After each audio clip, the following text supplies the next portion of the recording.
Oke, teman-teman, salam satu frekuensi. Nah, teman-teman, kalau ngomongin investasi saham yang saat ini sudah semakin banyak dikenal berbagai kalangan, termasuk anak muda zaman now. Nah, jadi selain transaksinya semakin mudah karena bisa dilakukan secara online, nggak bisa dipungkiri bahwa potensi return yang tinggi juga menjadi daya tarik utama dalam investasi saham. Nah, investasi saham bisa saja dibilang gampang, tetapi ada kalanya itu terbilang sangat susah. Nah, agar semakin mudah dan paham dalam berinvestasi saham, yuk kita simak 3 tips berikut.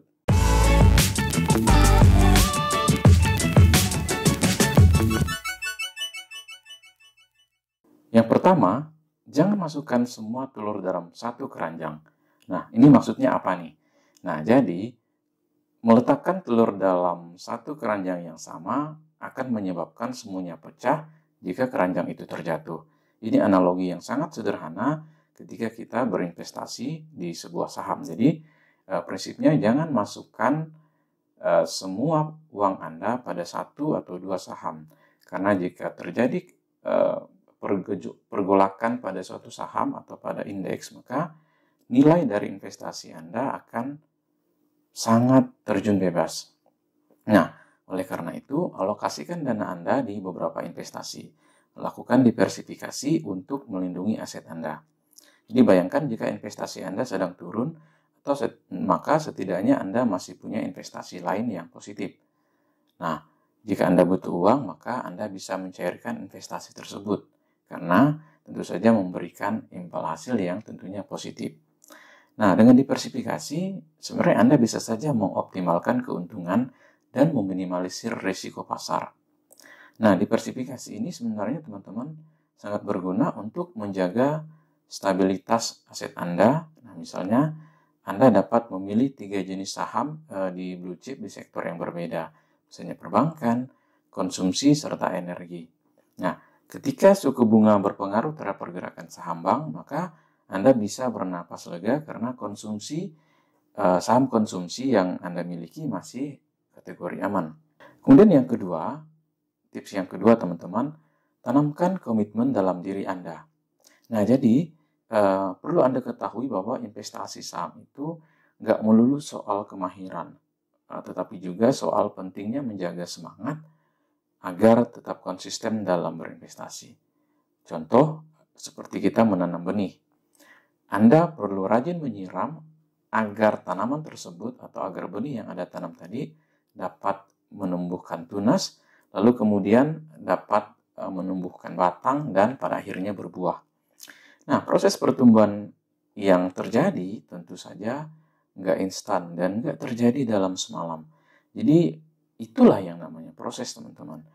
Anda juga mesti sabar dan konsisten dalam belajar dalam hal saham ini, teman-teman. Nah, jadi ketika Anda sudah belajar, maka Anda bisa pilih dan kemudian Anda bisa beli dan Anda pantau pergerakannya. Jadi tentukan dulu jangka waktu investasi Anda. Jika Anda pemula, sebaiknya berinvestasi secara jangka panjang pada saham-saham dengan kapitalisasi besar atau dengan anggapnya ini big caps, teman-teman, yang kinerjanya sudah tergolong stabil. Nah, asalkan portofolio Anda stabil, itu juga sudah lebih baik. Teman-teman perlu tahu bahwa buah yang dihasilkan biasanya itu dari benih yang Anda tabur dalam beberapa tahun yang lalu. Nah, itu juga bisa Anda hasilkan dari dividen pemegang saham yang dibagikan oleh si perusahaan ini tadi. Nah, selain itu tentunya ada juga capital gain yang Anda peroleh ketika Anda menjual saham. Kemudian yang ketiga atau yang terakhir, teman-teman, gak usah beli kucing dalam karung. Nah, jadi investasi ini bukan tentang spekulasi, teman-teman. Bukan tebak-tebakan. Jangan seperti Anda menebak buah manggis.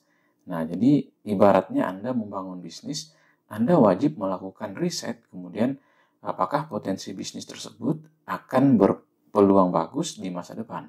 Jadi kinerja suatu perusahaan di masa depan biasanya itu tercermin dari pergerakan sahamnya. Nah, jadi semakin percaya diri investor pada saham tersebut, maka harga sahamnya akan cenderung meningkat atau cenderung naik dari waktu ke waktu. Jadi teman-teman, Jangan hanya membeli saham karena ikut-ikutan atau FOMO atau nggak ingin ketinggalan.